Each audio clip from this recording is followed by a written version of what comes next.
Eu vim aqui desabafar, falar que eu quase desisti de mim.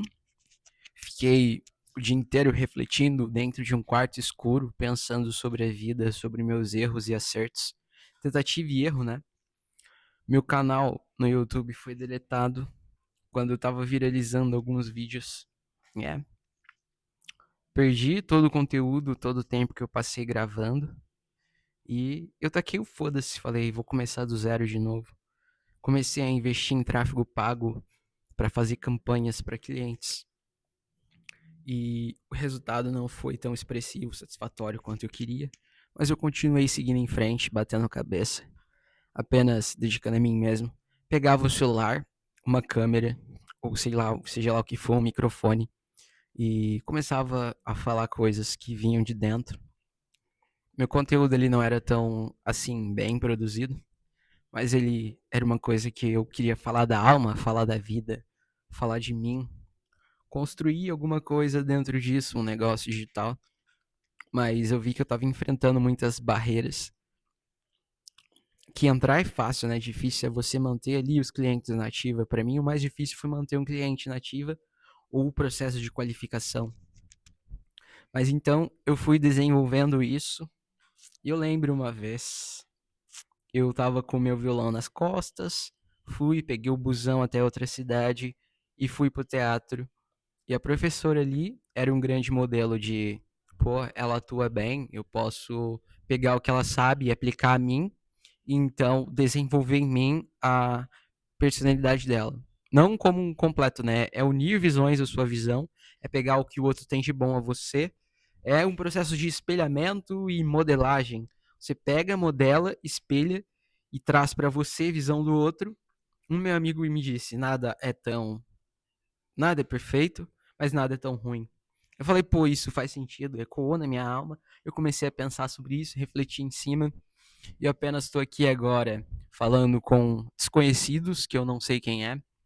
Muitos desconhecidos vinham e falavam que eu tocando violão no vídeo era muito horrível. This is horrible! Let me show you the way to play this. Alguns dos comentários que eu recebi quando eu postei tocando violão. E eu gosto de tocar violão, eu comecei muito cedo. Eu tive as primeiras aulas, eu cheguei lá na aula e fui apresentado a uma grande personalidade da igreja, né, focado em Cristo. E ali eu comecei a tocar violão, músicas. Eu gostava muito de tocar Bob Dylan, gostava de tocar Dua Lipa, gostava de tocar Aurora. Também eu toquei muito rap nesse processo, no violão. Rap acústico? Será que as pessoas ainda odeiam rap acústico? Mas por que tem tantas visualizações da poesia acústica, né?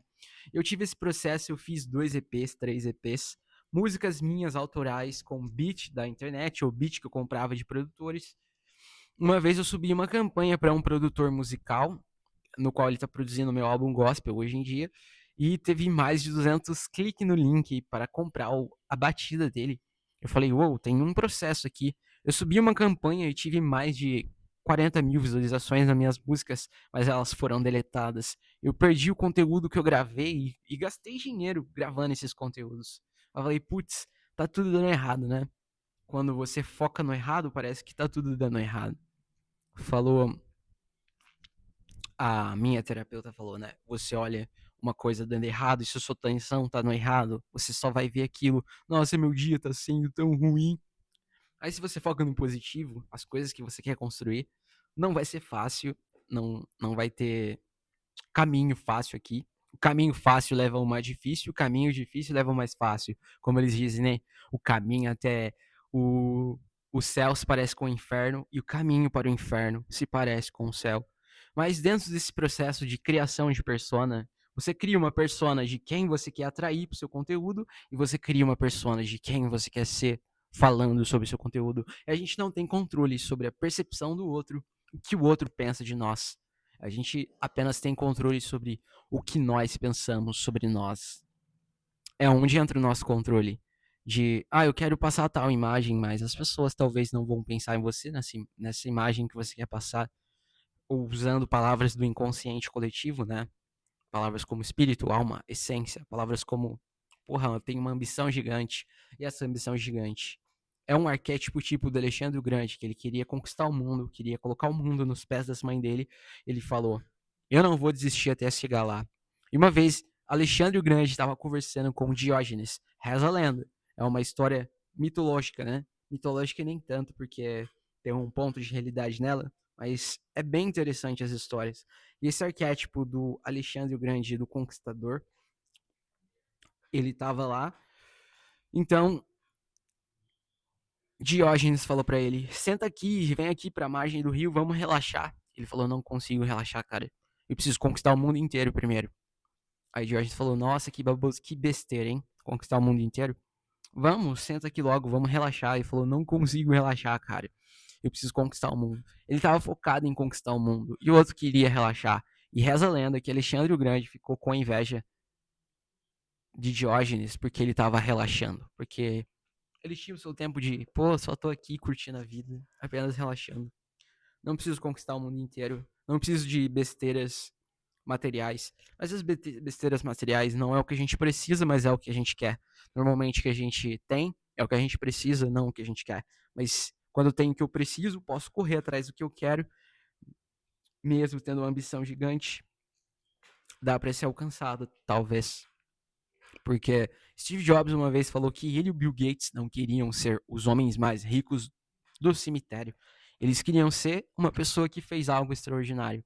Uma pessoa que ajudou o outro, uma pessoa que transformou. Porque Steve Jobs falava, a pessoa que é louco o suficiente para acreditar que o mundo pode mudar, que pode mudar o mundo, são as pessoas que de fato o fazem.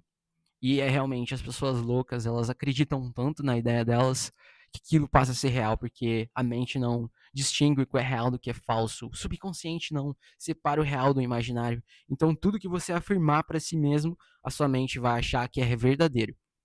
E encontrar a verdade, né? Jesus é o caminho, a verdade e a vida. Tava questionando com um brother, eu ajudei ele a vender 12 mil reais.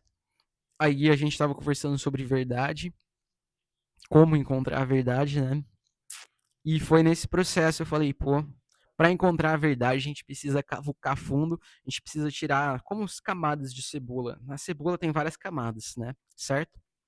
Aí algumas camadas dessa cebola vai ser mentiras, meias verdades.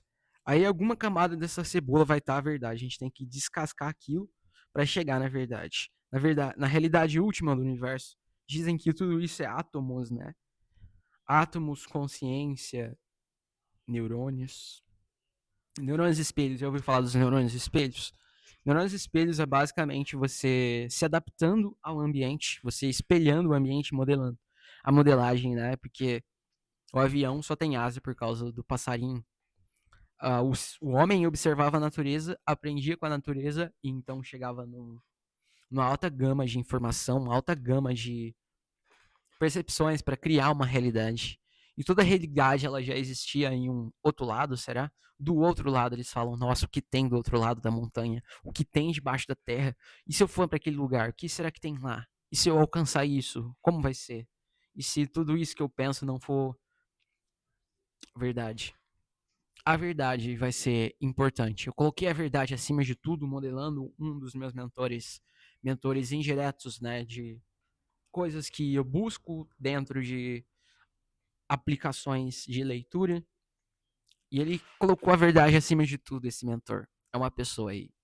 Vamos nomear ela de Joãozinho. O Joãozinho colocou a verdade acima de tudo e foi viver a vida colocando a verdade acima de tudo. O reino dos céus acima de tudo.